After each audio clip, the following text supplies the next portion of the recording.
Hi guys, good morning. So let us see what is today's energy. Today's energy is Page of Cups. Page of Cups. Cups means usually water and emotions. It's connected to the emotions. Okay, and so Page of Cups is a person who has that cup and fish inside. Actually, he's a person who'll learn. He goes to the shore, he catches fish, plays with that fish, puts inside his cup, and when he puts the fish inside the cup, it is like a fun play for him.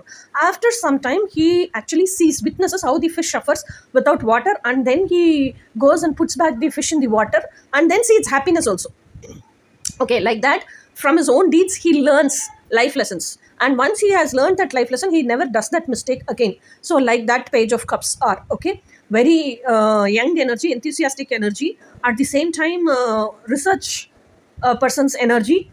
He keeps on researching and analyzing about his own emotions, and he learns from his own emotions. He's a person like that. Okay, so same way he also observes the other person's emotion who's standing opposite to him. Even though whatever the person would talk, he does not concentrate to the talks or words. He sees the body language, the intention behind the talk, and how is the action and breath and emotions while they talk. So from that he would actually understand what is that person coming to tell, what are they conveying to tell. Okay, so the whole collective energy has become like that. Emotionally they are becoming mature, they are learning from their own deeds, and they themselves are learning to see the intention behind other person's actions and reactions rather than they what they talk. Okay guys, this is going to be a today's energy. Let us meet in tomorrow's energy tomorrow. Until then, bye.